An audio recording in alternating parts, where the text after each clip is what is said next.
Today, I want to tell the story of Elvis Presley's Circle G Ranch. Elvis had recently acquired a new interest, horses. It wasn't enough for him to have one for himself, everyone else among the friends had to have one too.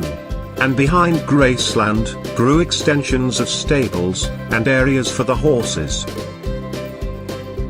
On Wednesday the 8th of February 1967, Elvis drove out to buy more horses, and on the way, he saw a for sale sign. It was for a piece of land, near Bullfrog Corners, close to the Tennessee-Mississippi border, just less than 5 miles south of Memphis. In the middle of the fields, stood a large white cross, 5 meters tall. This naturally caught the attention of the religious Elvis. The cross was placed there by the owner Jack Adams, who was very religious. Elvis saw it as a sign that he should buy this property. The owner invited Elvis to spend the weekend there, so he could test if it really would suit him.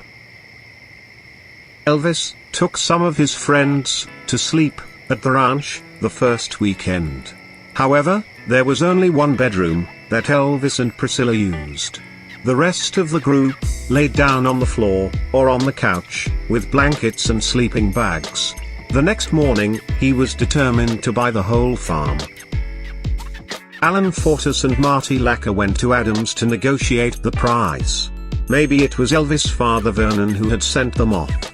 But Adams called Elvis, and told him that he could not understand the state of the negotiation. "I thought we had a deal when we shook hands. That settled the matter," Elvis asked Marty, "not to negotiate and just pay the amount." Elvis couldn't furnish the ranch fast enough. Whenever Elvis was in Memphis, he would stay at the ranch with Priscilla and his friends. Elvis was not happy with the original name Twinkle Down Farm, and it was changed to Circle G Ranch. Some believe that the G stands for Graceland, others that the G stands for Gladys, his mother. Unfortunately, Circle G was already a registered trademark, belonging to a Texas ranch, so the fine ranch official name became Flying Circle G. He also bought many trucks to use for all sorts of purposes on the estate. And a 3-meter-high fence was placed around the property to protect their privacy. His secretary, Becky Hartley Yancey, recalls the following. Elvis paid about $75,000 for new cars and trucks in a single month. Back at the Graceland office, I had a hard time keeping up with the transactions. I had to make sure all of Elvis' vehicles were covered by insurance. Mr. Vernon Presley and I tried to keep our records up to date with Elvis' lavish gift-giving, but it was impossible. Mr. Presley looked through the files, shook his head, pulled out a set of insurance papers, pointed to them, and asked, "Where's this truck?" Half the time, when we finally found it, it was a truck Elvis had already given away. And he was still paying the insurance. Mike McGregor worked for Elvis at Graceland and the Circle G Ranch, where he looked after the land and the horses, among other things. Mike remembers, "I'll never forget the time I was down at the ranch. I looked up and there, out in the pasture, were about half a dozen pickup trucks. I thought, isn't that something?" The man says he wants a pickup truck, and they bring out a dozen for him to choose from.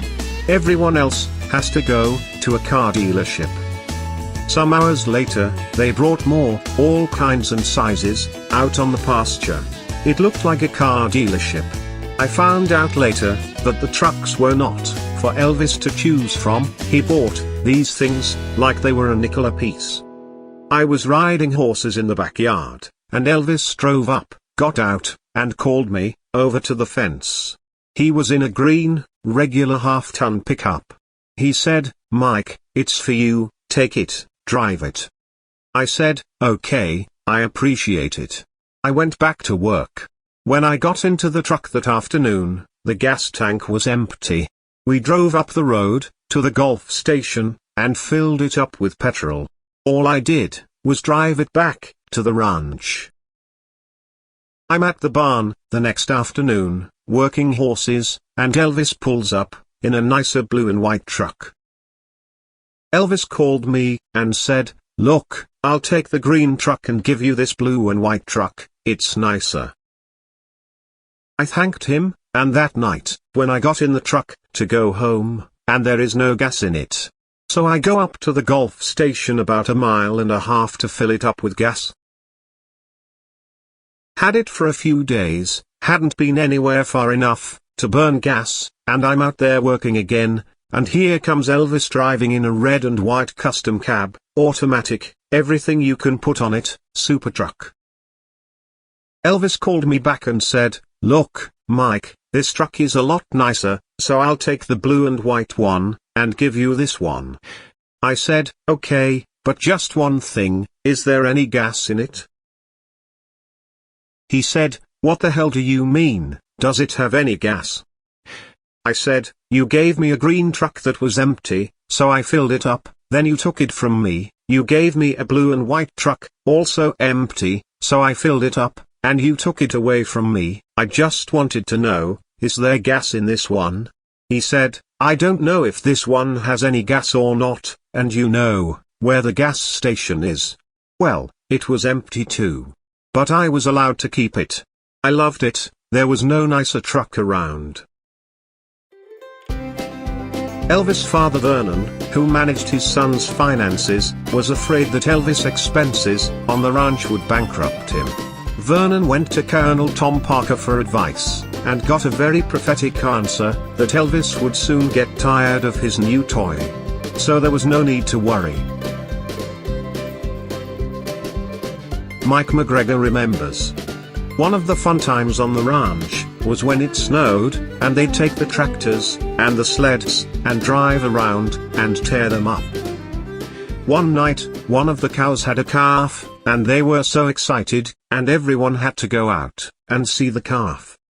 Elvis was so preoccupied with his life as a cowboy that the recording of the soundtrack to Clambake had to wait. Colonel Parker fought more and more to get Elvis away from the ranch.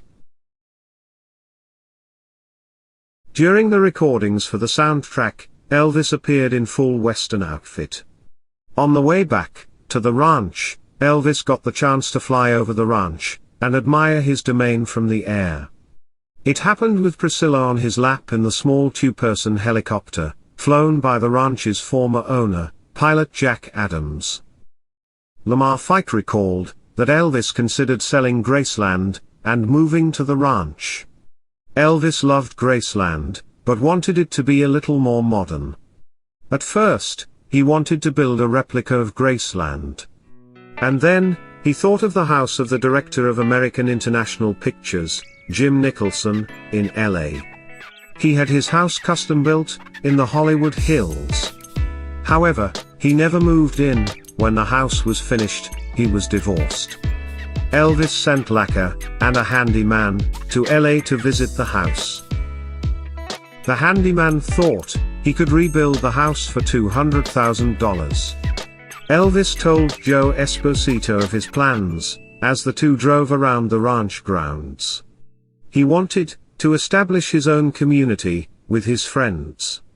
Esposito really liked the plan. A number of agreements were concluded.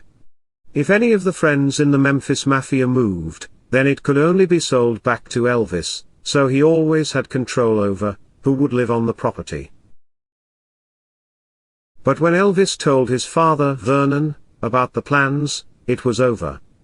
Vernon wanted the entire property to remain in Elvis' hands. Elvis finally listened to his father and cancelled all plans. After that, it didn't take long before he got the idea to set up caravans on the lot instead. If houses were not to be built, trailers or caravans were a perfect alternative. Lamar Fike and Elvis drove to Green Acres and bought 12 trailers for a total of approx $140,000.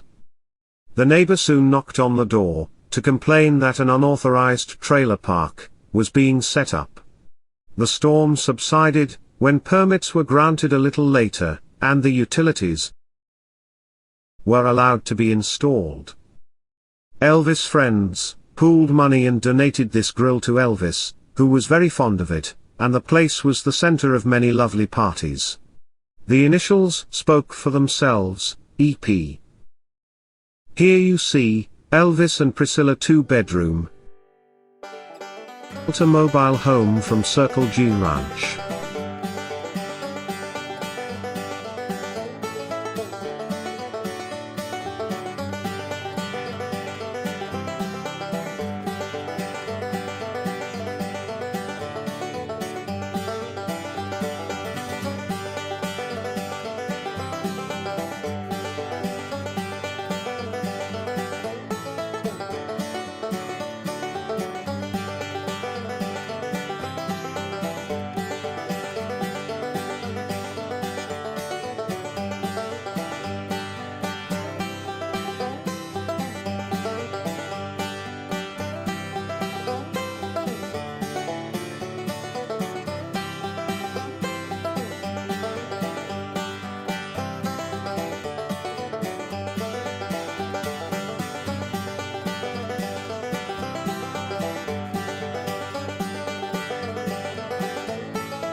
In April 1967, when filming for the movie Clambake was paused, Elvis was able to spend 3 consecutive weeks at the ranch, and it has been claimed that that spring was one of the happiest times of his life.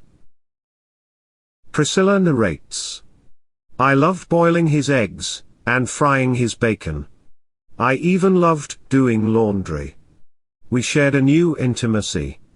After breakfast, we saddled up our horses and rode them through the hills.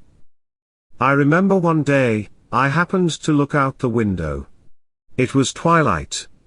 The sky glowed in misty blue and brilliant pink. There was Elvis going rising sun, his golden palomino. I saw them as silhouettes, against the darkening sky. Elvis walked slowly, I could almost hear him breathing. His breath was easy, his body relaxed. In that moment, I was convinced that my husband had indeed found peace. What seemed like a new life had begun. I look back at those weeks as a remarkable lull in the middle of a storm. Elvis was between pictures. I've never seen him so free. He was having fun. He liked it when everyone was together, and he got upset when they wanted to leave. It wasn't unusual to see him walking around the property, knocking on doors, waking everyone up, or checking on the horses, in the early morning hours. He was having a ball, and there were days he didn't even want to take time out to eat. On Sundays, we had picnics, and all the girls chipped in on potluck. We rode horses, held skeet shooting contests, and combed the lake for turtles and snakes. There was fun, laughter, and a lot of camaraderie. It was almost like a commune effect. Elvis' relaxed times at the Circle G Ranch came to an end in late April 1967, when he returned to Hollywood for the final week of Clambake tapings. When it was over, Elvis and his friends did not go back to Graceland or Circle G. Instead, they spent time in Palm Springs as the date of Elvis and Priscilla's marriage approached. On May 1st, Priscilla and Elvis were married at the Aladdin Hotel in Las Vegas. After the reception, they returned to Palm Springs to begin their honeymoon. Watch my video from their honeymoon house afterwards on my playlist. On May 4th, they flew back to Memphis and spent the next 2 nights at Graceland. On Friday the 5th, they took a trip to the ranch, but returned in the evening to see the James Bond movie, Casino Royale, at the newly refurbished Memphian Theatre. Next day, Elvis and Priscilla returned to Circle G, because they discovered that one of the horses was about to give birth. Both wanted to be eyewitnesses to this event, so they stayed at the ranch to witness it. After the horse gave birth, Elvis and Priscilla moved back to their lakeside mobile home, but their stay at the ranch house was long enough for it to be nicknamed their honeymoon cottage. On June 9th, Priscilla found out she was pregnant, and the next day Elvis, with friends and wives, left in a large Greyhound bus and a caravan of cars for a road trip to California, including stops at Flagstaff, Arizona, and Grand Canyon. Joe Esposito remembers, "If you see a lot of pictures during that period, you'll see that they're very happy, they're smiling, they're having a good time." On June 19th, Elvis reported to MGM for the pre-production of his next film, Speedway. A week later, filming began, and lasted until August 18th. There were some breaks, but Elvis spent the time either in Las Vegas or Palm Springs, and not back at the Circle G. It is evident that at this time, Colonel Parker's earlier prophecy was fulfilled. Elvis simply lost interest in his new toy, and moved on. According to the excellent reference book Elvis, Day by Day, written by Peter Guralnick and Ernst Jorgensen, with Elvis' interest in Circle G waning almost to the point of non-existence, Vernon begins selling from pickup trucks, mobile homes and cattle.